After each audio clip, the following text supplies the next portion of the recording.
Hello and welcome. I'm Mark Lynn, filling in for Ramesh Ramachandran, and this is Voice of the Global South, your weekly guide to everything that's happening in Latin America and the Caribbean, Africa, Asia, and Oceania.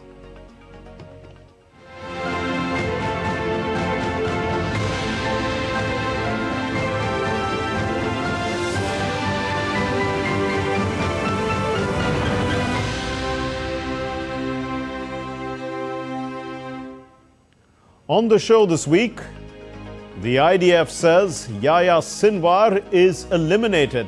West Asia developments are being keenly watched by countries of the Global South.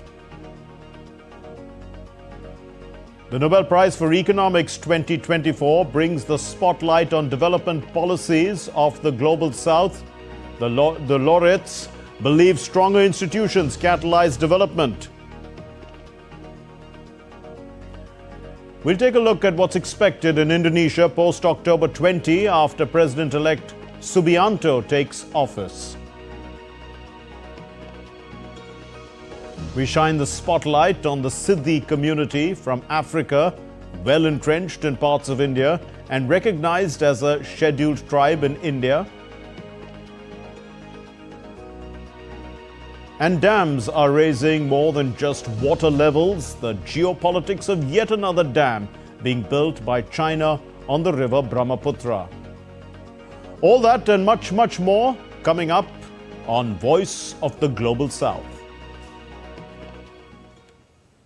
They say wars are won in battles, but this war is different. This is a war of names. Each one crossed off a list with precision, one leader at a time by the IDF. First, it was the Hezbollah leader Hassan Nasrallah, killed in Beirut, and now, just 2 weeks after that, the Hamas leader Yahya Sinwar. Yahya Sinwar is dead, as said and confirmed by Israeli Prime Minister Benjamin Netanyahu. Today, the mastermind of this day of sheer evil is no more. Yahya Sinwar is dead. The Israeli Defense Forces on Thursday posted a mystifying message on the social media platform X, stating the possibility of Yahya Sinwar being killed in their October 17 Gaza operation.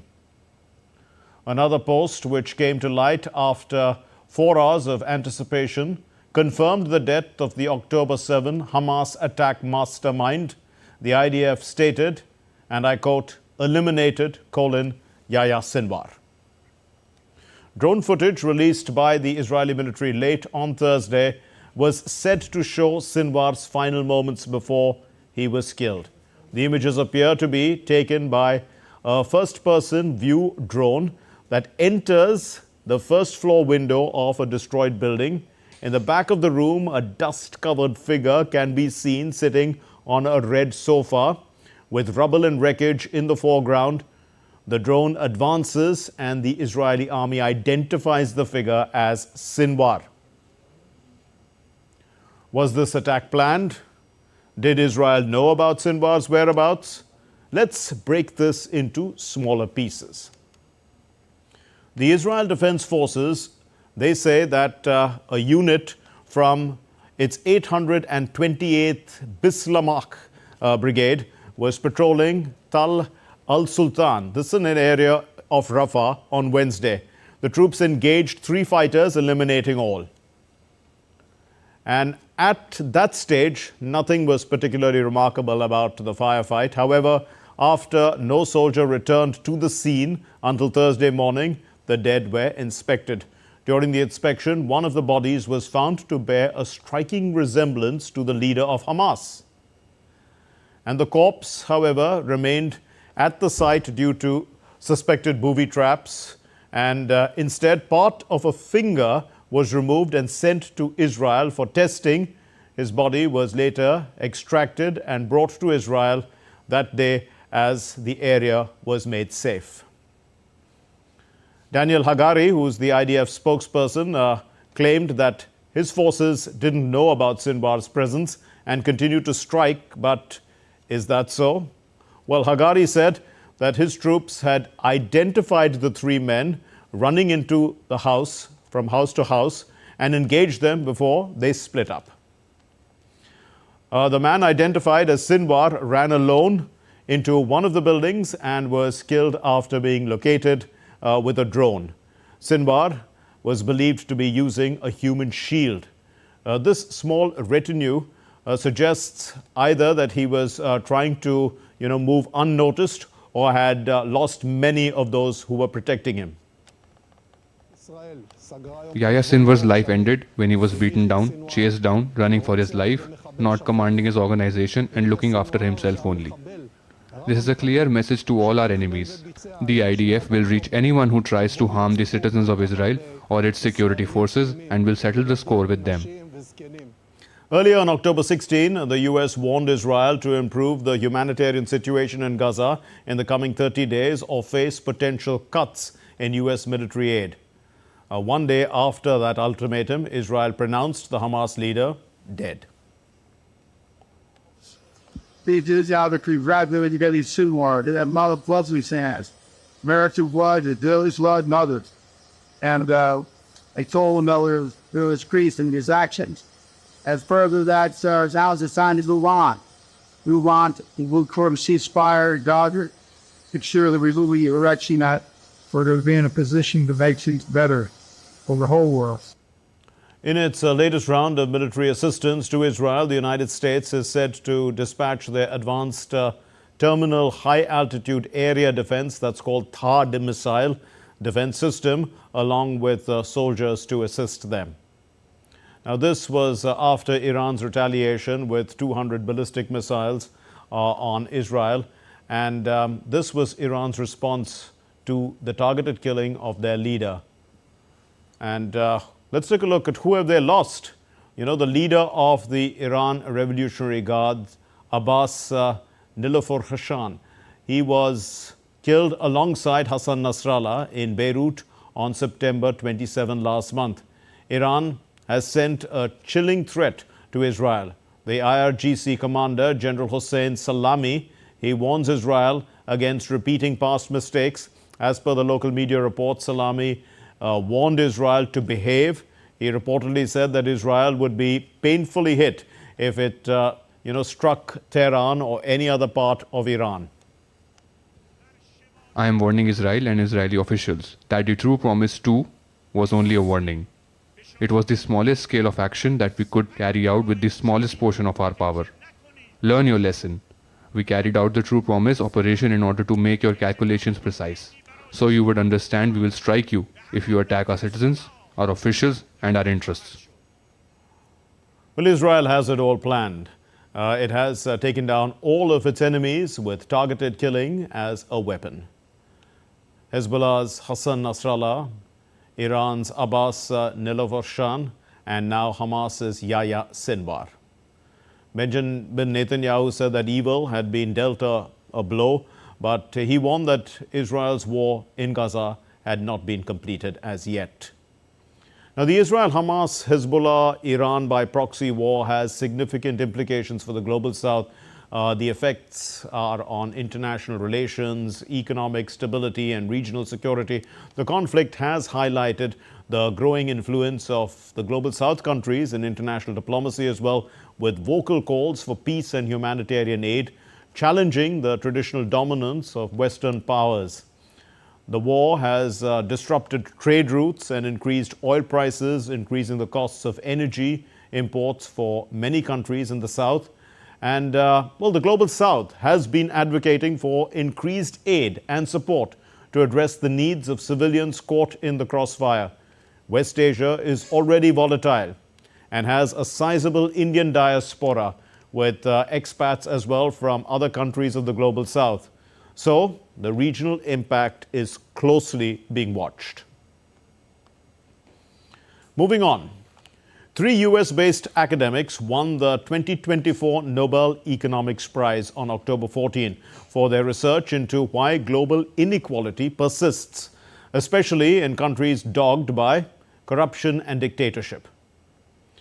Simon Johnson, James Robinson, both American-British, or British American rather, and Turkish American Daron Acemoglu. They were commended for their work on how institutions are formed and affect prosperity.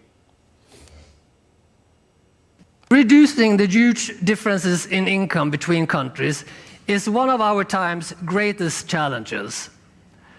Thanks to Daron Acemoglu, Simon Johnson, and James Robinson's groundbreaking research, we have a much deeper understanding of the root causes of why countries fail or succeed. The award came a day after a World Bank report showed that the world's 26 poorest countries, home to about 40% of the most poverty-stricken people in the world, are more in debt than at any time since 2006. This highlights also a major reversal in the fight against poverty. And here's what James Robinson said regarding his work in the Global South. It's working in developing countries and in the Global South is that people are usually much more aware of the problems than Western academics are, and so their problem is, how to cooperate, how to kind of find a way of collaborating and trying to change their own societies, how to build a project to build a different Nigeria or a different Colombia. And so I think maybe ideas are important in terms of giving people levers or giving people ways to think about the problems in their society. The Turkish-American economist Acemoglu told the Nobel Press Conference that data gathered by pro-democracy groups had shown that public institutions and rule of law in many parts of the world are being weakened. And he also identified where the discussion should be focused. Well, I think some of my work has focused on institutional effects, both long-term or short-term, and that's the one that the Nobel Committee emphasized, and I'm delighted about that. Some of the work that I've talked about here is about AI and other challenges facing us. They're actually intertwined because, as I emphasized this morning, it is institutional strength that's going to be key during a time of turbulence. So I'm delighted that those different pieces of my work are coming together. I think they are relevant for today, so that's doubly good for me. And hopefully it's a conversation that other people can participate in, because it's really important how we deal with aging, how we deal with AI, inequality, the nature of work, climate change. I think these are critical questions for us. Well, Acemoglu and Johnson, they both work at the Massachusetts Institute of Technology, while Robinson is at the University of Chicago. Now, Robinson believes that the November presidential elections in the United States are among the most consequential yet, especially for American citizens. However, he too believes that democracy is being undermined systematically. Long time to build strong institutions. It doesn't take long to overthrow them if you really put your mind to it. So once again, the US, a wonderful country, a country I'm proud to have joined, and I'm very happy to be an American citizen. I worked long and hard to become an American citizen. Thank you, MIT, for that as well. We've had a bumpy ride on democracy, and what happens next in the November election is extremely consequential for whether we can sustain our better, stronger institutions and have more shared prosperity going forward. And James Robinson holds the view that local communities are better equipped to handle their own affairs than top-down economics does. The bottom-up approach is what the Global South seeks and hopes to build on. There's history on the planet, human beings, but human beings have built very different societies in different parts of the world. And I would say the first thing is to think about it like that, and think about a question that's relevant to those people and to their context and to their aspirations. And I think, as I said to this other question, for me it's really about the question and trying to find the right kind of question. Then you worry about the research design. Well, it's clear that the world is under pressure to deliver on key issues from inequality to climate change to gender equity, artificial intelligence and the like. Now, the answers, according to these Nobel laureates, lie in strengthening institutional democracies. Well, let me end by saying three things, two non-controversial, pretty obvious, and one perhaps a little more controversial. One, participate. That's what democracy needs. Two, avoid demonizing the other side, try to understand the other side so that there is better communication. That's what democracy is about. But third, I think walk away from all social media and media sources that try to polarize us. That's only by people walking away and not rewarding these really pernicious sources of echo chambers, polarization, pollution of communication that we can actually fix the system. We should stop rewarding them. Well, moving on, China controls the source of several major rivers that flow into India, including the Brahmaputra. There have been concerns that China could use its control over these water resources as a geopolitical tool. The Chinese aim is to build the world's largest hydropower dam on the Brahmaputra. India too is building a mega hydropower project near the Chinese border on the Subansiri River in Arunachal Pradesh. Ragini Sudhir Chore reports.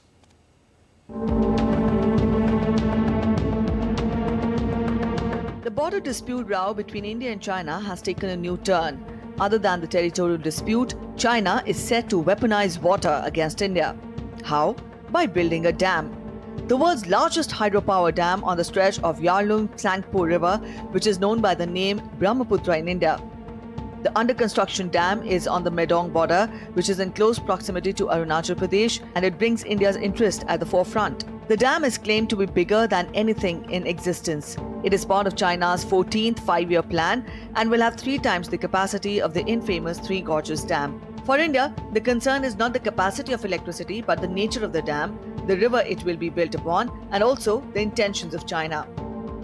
China's President Xi Jinping said the dam will help the country to reduce its carbon footprints and help them achieve the goal of 2060 carbon neutrality. However, India is worried that the dam will give Beijing the power to control the river flow, which provides drinking water to an estimated 1.8 billion people in countries including China, India, Bhutan, and Bangladesh. Moreover, the dam is to be built near the areas of territorial dispute between the two countries. And referring to China's intentions for creeping into Indian land, the dam is feared to be used as a weapon in the coming years. The Muto Mega Dam is being built on the stretch of Yarlung-Tsangpo River. This dam will be built in the Medong region, where the Yarlung-Tsangpo takes a U-turn and begins its descent into India. The dam is part of China's 14th five-year plan. The river flows in China for about 1600 kilometers from its headwaters near Mount Kailash in Tibet. It then runs for 900 odd kilometers in India first as Siang and then as the Brahmaputra before joining with Teesta and entering Bangladesh. There it carries on for a little over 300 kilometers as the Yamuna till its confluence with the Ganges at Golando.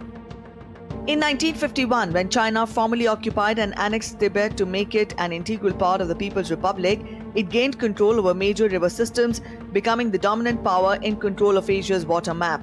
With that annexation, China today sits upriver of major water sources of South and Southeast Asia, becoming the mother of all dams. In June 2020, the skirmish broke out in the Galwan Valley of the north, heightening the territorial dispute. China's intention to build a dam at the riskiest place suggests its intention to play more than just a carbon emission project. India has its answer already. India is building a mega hydropower project near the China border on the Subansiri River in Arunachal Pradesh. But will this project give India a strategic edge? In 2018, India's Prime Minister Narendra Modi expected to tell Nepal counterpart KP Oli that he can award as many dam projects as he likes to China, but India will not be able to buy the energy produced. India and China have more than just a boundary question to contend with. The complex relationship is now awash with a big water disagreement. Ragini Sudhir Chore for DD India.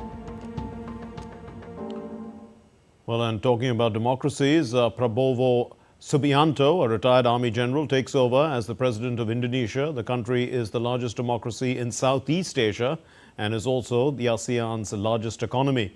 And he hopes to boost growth, and he also brings to the top office his experience as the country's defense minister under the outgoing president, Widodo. Subianto has pledged to continue the foreign policy of non-alignment, promising to maintain good ties with world powers without choosing sides.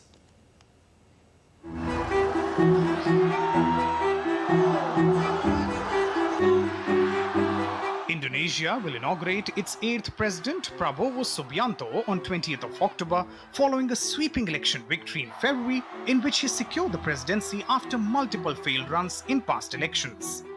The recently decorated honorary 4-star general rose to the top job in Indonesia despite past allegations of human rights abuses during his time in the military, which he has denied.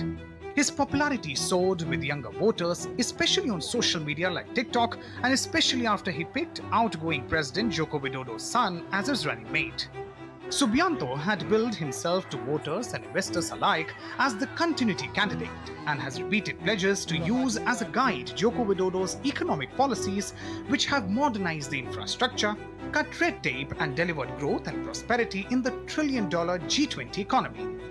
Since his victory, Subianto has paid courtesy visits to multiple state leaders including Russia, Japan, China and Malaysia, and showcased his plans for a bolder foreign policy than under his predecessor.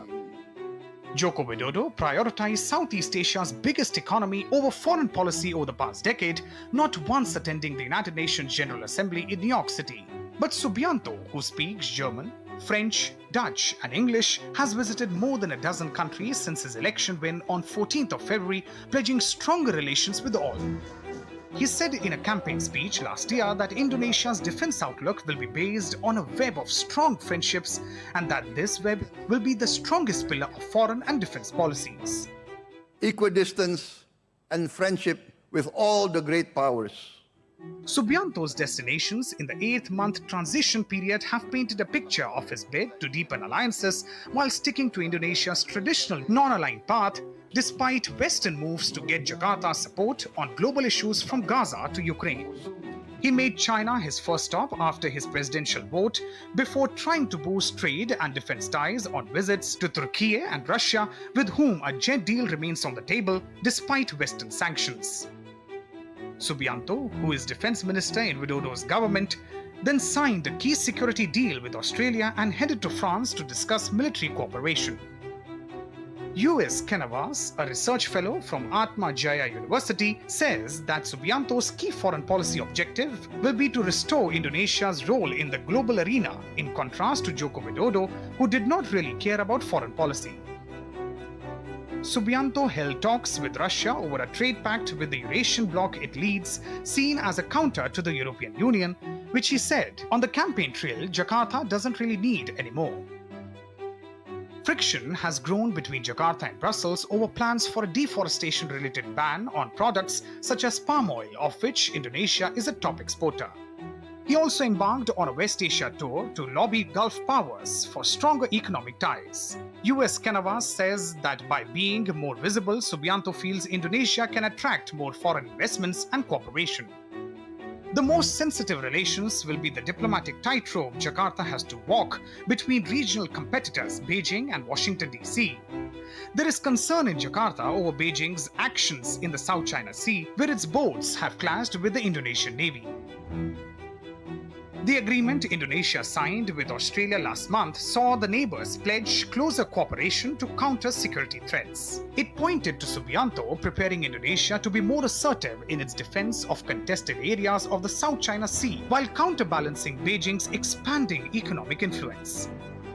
But observers say that he cannot deviate too much from the path set by Joko Widodo during the early stages of his presidency. Widodo is still widely popular at home and his support is crucial for Subianto before and after his inauguration. The Siddi community is a tribe of African descent, and this ethnic minority group found a home in India centuries ago, where they have lived and prospered ever since.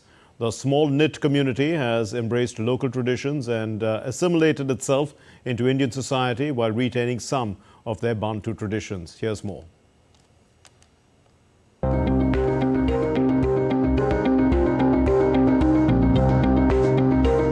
History has it that the Siddis descended from the Bantu peoples of Africa, most of whom came to the Indian subcontinent through the Indian Ocean slave trade or as indentured labor.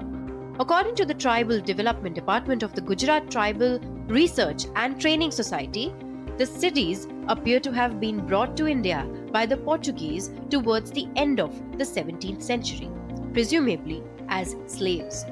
Some other researchers say that the Siddis came to India in the middle of the 15th century. The history of their migration is recalled in oral tradition as well as from the historical accounts. Today, the Siddis are living in Gujarat, Maharashtra and Karnataka. The majority of the Siddis in Gujarat are Muslims, whereas a plurality of the Siddis in Karnataka follow Hinduism. Their main concentration is in Junagadh district of Gujarat's Rajkot division. The Siddis here speak Gujarati and Hindi languages. They wear traditional dresses. Silver and glass bangles are also used by the women. Although they have adopted the local language and customs, some of their Bantu traditions have been preserved, including the Goma music and dance. In 2003, the Siddis were officially recognized as a scheduled tribe in Gujarat, making them eligible for various government benefits such as scholarships, job reservations, and financial assistance. According to the 1981 census, the population of the Siddi tribe was 54,291. But according to the 2001 census, the Siddi, who are designated as scheduled tribes, are 8,662, out of which 4,417 are male and 4,245 are female. A local Khilan from Jambur village says that government had launched several campaigns to ensure food security and access to electricity, water and health services.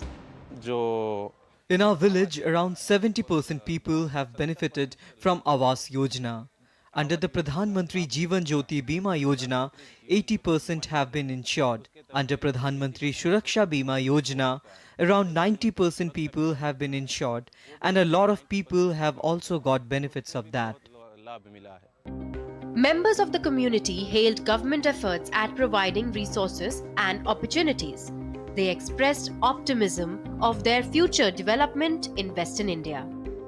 There is no problem with water or electricity. We are very happy with this government.